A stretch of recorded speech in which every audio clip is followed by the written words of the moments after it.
जब भाई भाई में बंटवारा हो चुका है और यदि छोटा भाई अपने बंटवारे के पक्ष में खड़ा है, ये कौन सा बाहरी बिक्री है बताइए? मतलब हम आपके लिए अच्छे कब है? जब आपकी जमीन दे दे, हाँ झारखंडी अच्छा है। राज सिन्हा को विधायक बना दे, झारखंडी अच्छा है। जब हम विधायक बनने जाए, झारखंडी बारी बिक्री करता है। नहीं, हम उनको पूरा ढांगी का जमीन देते, हाँ झारखंडी बढ़िया है, भोला भाला है, बड़ा अच्छा इंसान है। बाहरे भाई आज यही भेलाटाल से हमारे शक्ति आए हैं। 15 साल 10 साल पहले हमारे एक मामा घर के भाई का वहां शादी हुआ था, वहां पुटूस गजार था। आज देखिए बड़ा बड़ा बिल्डिंग बन गया है, सब झारखंडी बाहर हो जाएगा। इसलिए आज झारखंड की लड़ाई, झारखंडियत की लड़ाई, ये आपको समझना होगा। यदि आप नहीं समझते हैं तो याद रखिएगा, अभी तो धनबाद विधानसभा और झरिया विधानसभा गया है। अब ये देख आगे क्या होगा। झरिया का वोटर सिंदरी में आया है, झरिया का वोटर सिंदरी में आया है, नए करने से भी 50,000 आया है। अनुमान कर लीजिए अब अगला विधानसभा कौन सा होगा। बागमारा में हमारे एक बड़े भाई हैं, उनको भी टाइगर कहा जाता है, लेकिन मजा ले कुछ बोले तो एक दिन हम बोले, हाँ दादा कहे कुछ नहीं कहा है, कोई नुनवा चुप करना रे, बाहरी के लाख वोट ज्यादा है रे, यदि कुछ कहे तो हार जी रे। ये बागमारा के टाइगर वाले विधायक का बयान है। यानी झरिया धनबाद के बाद सिमरी भी जाएगा, बागमारा भी जाएगा। 4 गो विधानसभा 2034-2039 का चुनाव आते आते झारखंडियों से छीन जाएगा। अगर हम जिंदा रहे, आप जिंदा रहे, उस समय वीडियो निकाल के देख लीजिएगा। आज लोग बोलते हैं कि आप बाहरी बिक्री करते हैं। मैं मीडिया बंधुओं के सामने से स्पष्ट कहूंगा कि झारखंडी लोग बाहरी बिक्री नहीं किया है। अरे पीएन सिंह को यहाँ का मंडल भी वोट दिया है, मांझी भी दिया है, महतो भी दिया है, मियाँ भी दिया है। विनोद बाबू जब खड़ा हुए तो एक बाहरी दिया था, बताइए तो जी।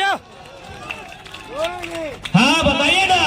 आज मैं सम्मानित मीडिया बंधुओं के सामने कहता हूँ, हमने कभी बाहरी बिक्री नहीं किया है। ये बलिया आरा छपरा वालों ने बाहरी बिक्री किया है। आज जाके देखिए, जितना डीओ कोयला में डीओ लगता है, जो डीओ लगाता है, ट्रांसपोर्टिंग का काम करता है, कई को झारखंडी को दिया है। अरे धनबाद तो छोड़िए, हमने गिरिडीह लोकसभा में एगो औरंगाबाद के रविंद्र पांडे को 5 बार एमपी बनाया। अब विनोद बाबू को एक बार नहीं बना पाए और बाहरी बिक्री का चेक हमको लगाते हैं। हाँ, अब बाहरी बिक्री की बात हमसे करते हैं। जिस दिन धनबाद विधानसभा में, जिस दिन धनबाद लोकसभा में यहाँ का कोई खतियानी, मियाँ, मंडल, मांझी, महतो, ये बाहरी लोग वोट देके जिताएगा, हम कहेंगे आप बाहरी बिक्री नहीं करते। 8 लाख वोट पीएन सिंह का था, क्या सब बिहारी यूपी वाला दिया था? क्या झारखंडी नहीं दिया था? अभी खोले बोलियापुर के बूथ को। आप ही बताइए बाहरी बिक्री कौन किया है? बताइए, आप बताइए बाहरी बिक्री कौन किया है? रांची भी लोकल सीट है, वहां से एक हरियाणा का आदमी संजय सिंह एमपी बनता है। हजारीबाग लोकल सीट है, 5 गो में 4 गो विधानसभा लोकल है, वहां के एमपी एक बिहार का आदमी बनता है। हमको बताइए धनबाद और झरिया विधानसभा में कई गो लोकल के लोग जिताया है? राज हमारा और हम पे आरोप लगेगा बाहरी बिक्री का। उतना तो छोड़िए, अभी कोला कुसमा से सरायढेला से कुछ भाई लोग हमारे पास गए थे, सीएमआरआई या फिर कोई कंपनी का नाम बोल रहे हैं, सिम्फर का। वहां एक बलिया का ठेकेदार आया है, 150 झारखंडी को हटा के 150 बलिया वाला को डालने का तैयारी है, और हमको बोलते बाहरी बिक्री करते हैं। आप धनबाद की किसी आउटसोर्सिंग में चले जाइए, किसी निजी सेक्टर में चले जाइए, वो जहां का संचालक होता है अपने राज्य के लोगों को, अपने जिला, अरे जिला तो छोड़िए, अपने गोतिया भयात को लाके रखता है। अरे बोलते हैं बाहरी बिक्री हम करते हैं। इसलिए आज तमाम झारखंड के झारखंड वासियों को हम यही कहेंगे कि बाहरी बिक्री हम कभी नहीं किए हैं। आज जाके देखिए, कोयला के कारखाना कोयला की जो जमीनें हैं वो सारी हमारी हैं। लेकिन बताइए कोयला की कमाई से अरबपति झारखंडी कई गो बना है? अब बताइए एबीसी को गिना है, ABCD में कई गो आदमी करोड़पति बना है? आरा से, बलिया से, छपरा से और दरभंगा से। और हमको बोलेगा भारी बिक्री करते हैं? बिल्कुल भारी बिक्री नहीं करते हैं। हम झारखंड में झारखंडियत की बात करते हैं। हमें 15 नवंबर 2000 का जो टुकड़ा मिला है, जो हिस्सा मिला है, उस हिस्से में अपनी दावेदारी की बात करते हैं। हम भारी बिक्री नहीं करते। अभी यहीं देखिए ना, बैठने के लिए 2 गो व्यवस्था है कि नहीं? पुरुषों के लिए अलग है, महिलाओं के लिए अलग है। क्या पुरुष लोग महिला के साइड में गए? नहीं गए। तो ठीक उसी प्रकार झारखंड और बिहार के बीच एक बाउंड्री लाइन है। जब झारखंडी आदमी बॉर्डर के उस पर नहीं गया पटना में फ्लैट बनाने, तो उन लोग धनबाद में कहा आया भाई? कौन भारी बिक्री किया बताइए तो? हम उनका कई बित्ता जमीन कब्जा किए हैं। अब हमको रिकॉर्ड दिखाइए तो कि हम पटना में जाके, कलकत्ता में जाके कब्जा किए हैं। और चलिए बोकारो, चलिए धनबाद, दिखाएंगे उन लोग नदी में भी कब्जा और पहाड़ में भी कब्जा किया है। चलिए दुग्धा का पहाड़,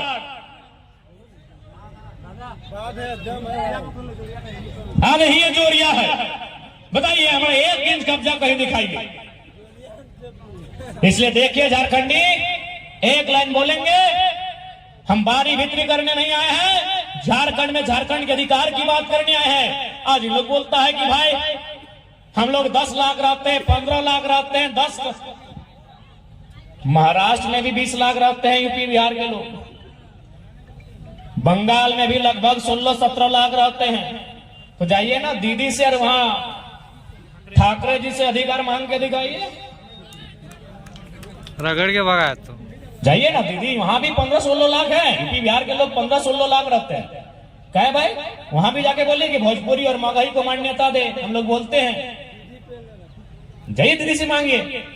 केवल झारखंड में ही क्यों, गुजराती को भी चाहिए तो मधुबन चाहिए झारखंड में, राजस्थानी को भी चाहिए तो झारखंड चाहिए, बिहारी को चाहिए तो झारखंड चाहिए, पश्चिम बंगाल वाला को चाहिए तो झारखंड चाहिए, उत्तर प्रदेश को भी चाहिए तो झारखंड चाहिए। झारखंड के अलावा कहीं मांगिए ना भाई। इसलिए कोई भारी बिक्री की लड़ाई नहीं है। ये 2 भाई के बीच जो बंटवारा हुआ है, उस बंटवारे में अपने अपने अधिकार की लड़ाई है।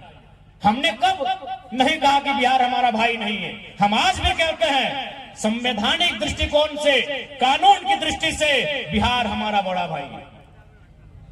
हम आज भी कहते हैं कि भौगोलिक दृष्टिकोण से, सांस्कृतिक दृष्टिकोण से बंगाल भी हमारा भाई है। लेकिन बंटवारा हो चुका है, इस बात को मानिए। हमने कब कहा भाई?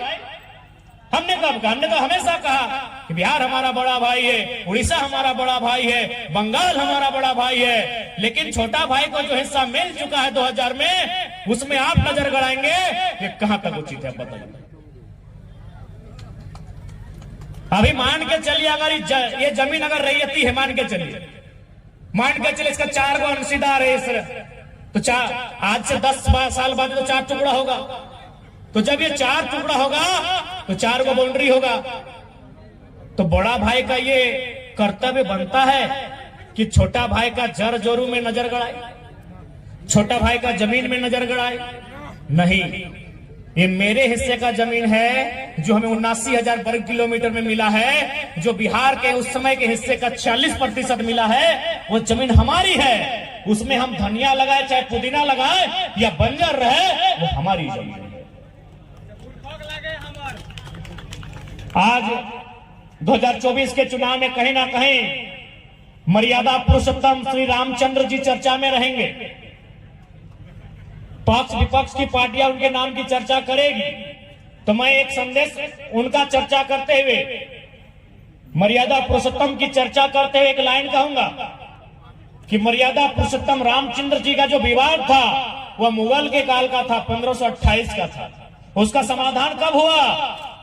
आज संवैधानिक राष्ट्र में आज कानूनी मान्यता प्राप्त राष्ट्र में कहां से हुआ? सुप्रीम कोर्ट के जजमेंट से हुआ। जब मुगलों के काल की समस्या का समाधान सुप्रीम कोर्ट के माध्यम से अगर लोकतांत्रिक देश में हो सकता है, तो भगवान बिरसा का भी इंसाफ क्यों नहीं मिलना चाहिए? यदि भगवान राम को इंसाफ मिला है तो भगवान बिरसा को भी इंसाफ मिलना चाहिए। अब आप कहेंगे भगवान बिरसा माने क्या?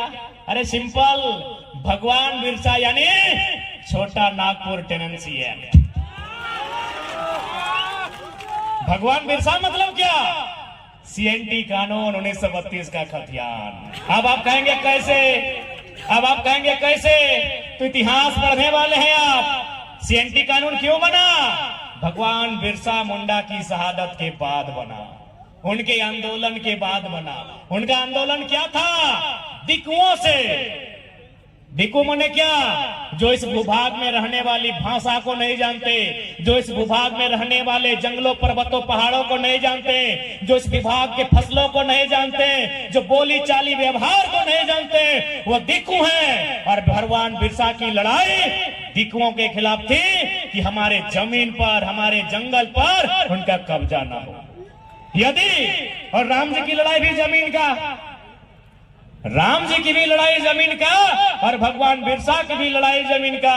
तो यदि सुप्रीम कोर्ट भगवान राम के फैसले को आज लोकतांत्रिक तरीके से हल करते हैं, तो हम चाहेंगे सीएनटी की तमाम जमीनें जिन पर कॉर्पोरेट ने कब्जा किया है, जिन पर बड़े बड़े उद्योगपतियों ने कब्जा किया है, वह मुक्त होनी चाहिए। तभी भगवान बिरसा को भी अधिकार मिलेगा। हमने क्या गलत कहा भैया बताइए? हमने कोई गलत बात रखा क्या? हमने कोई गलत आर्गुमेंट पेश किया? नहीं।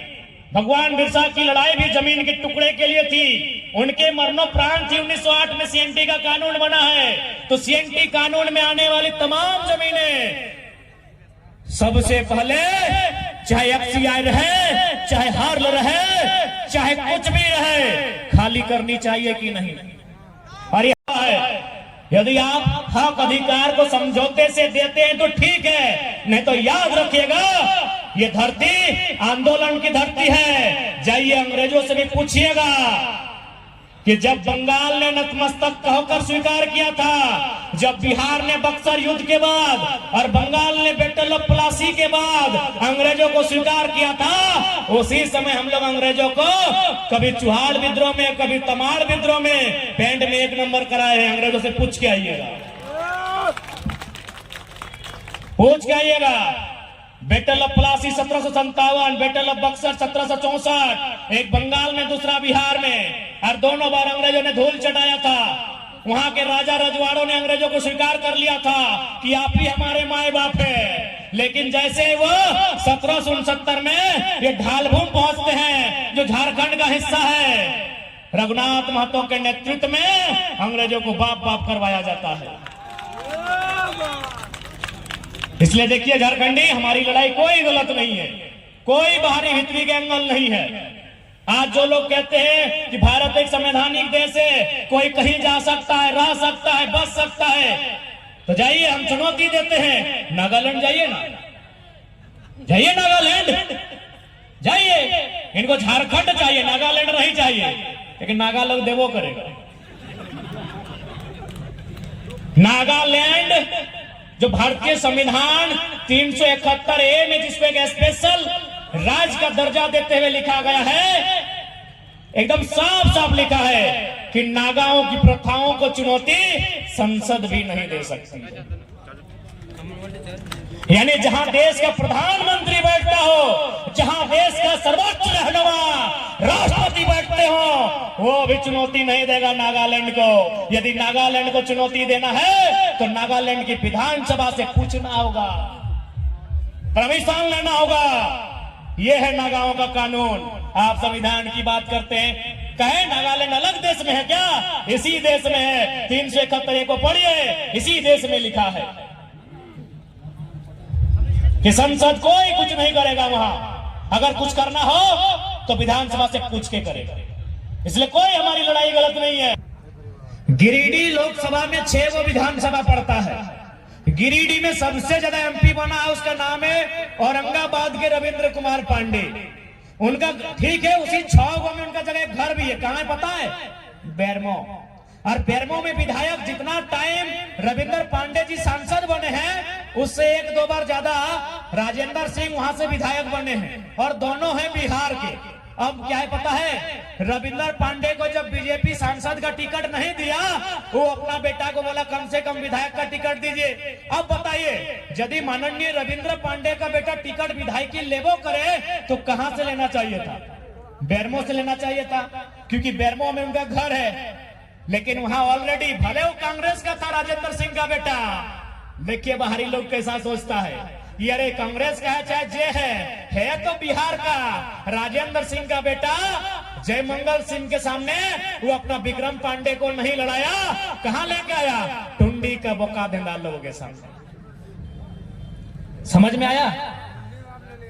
टुंडी अपना बेटवा को लेके आया, जबकि मान के चले विक्रम पांडे को लड़ना ही था, बेरमो लड़ना चाहिए था।